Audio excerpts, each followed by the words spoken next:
Hi, this is Anthony Butler, and I'm a Spanish teacher. I've had the great privilege of studying and teaching Don Quixote for many years. Don Quixote is, for many, the greatest literary work of modern times. Written by Miguel de Cervantes in Spain, the book is actually two books. The first, El Ingenioso Hidalgo Don Quijote de la Mancha, written in 1605, and the second, El Ingenioso Caballero Don Quixote de la Mancha, in 1615. Thus, we are celebrating the second book's 500th anniversary.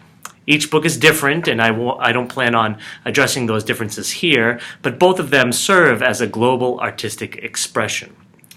Don Quixote belongs to the Spanish Golden Age, El Siglo de Oro, framed by both the 16th and 17th centuries, Spain's Renaissance and Baroque periods respectively. As a literary work born at this time, it is informed by rich Spanish and European literary traditions, as well as decisive cultural movements on the move since antiquity. First, the book depends on the art and literature that preceded it. We should mention that medieval books of chivalry, the pastoral, Byzantine, and Moorish novels, religious works, particularly the Bible and works of the Marian tradition, as well as the famous picaresque novel, have an important role in the making of Don Quixote. Don Quixote also joyfully manipulates Aristotelian genre, blending drama, lyrical voice, and chronicle narration, further combining various modalities, namely what happens, what happened, and what might happen, bringing a sort of comical realism to the written page. Thus, life and the Quixote share a similar conversation.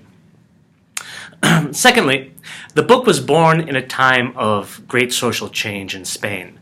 The early 17th century witnessed the height of the Spanish Empire, whose lands extended well beyond the peninsula, covering much of North America, almost all of Central and South America, a fraction of Italy, some of Sicily, most of the coastal lands of Africa, the Philippines, and some of Northern Europe.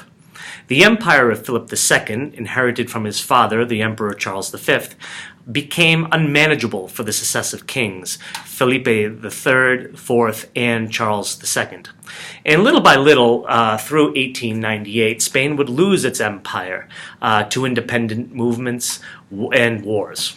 And while the flourishing of Baroque literature, architecture, and painting is well known in the 17th century, within the empire, Spain battled steep inflation, uncompromising authority by abusive, capricious leaders, religious corruption, religious reformation, public revolts, Turkish threats, pirates of the Caribbean, and the emergence of New World powers in Great Britain and France. Spain's golden age thus ends in an iron age, an irony that perhaps can be witnessed in Cervantes' cruel satirizing of his idealistic protagonist. Well, thank you for coming to today's workshop. After this video, I invite you to participate in a few activities. In Station 2, please read 3 quotes that I have taken from the work.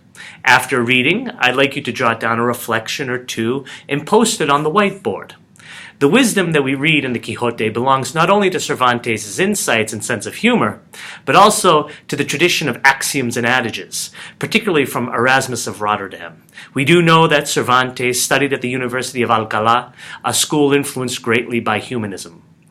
Please make your way over to Station 3 afterward, where you can read in English some excerpts of the Quixote that I've selected. Accompanying each excerpt will be an essential question. With both the question and reading in mind, head over to Station 4 to speak to Miguel de Cervantes himself. Here, you'll be able to respond to the essential question or add a particular remark about the reading. Thanks again for coming to Don Quixote Workshop, and have a happy holiday.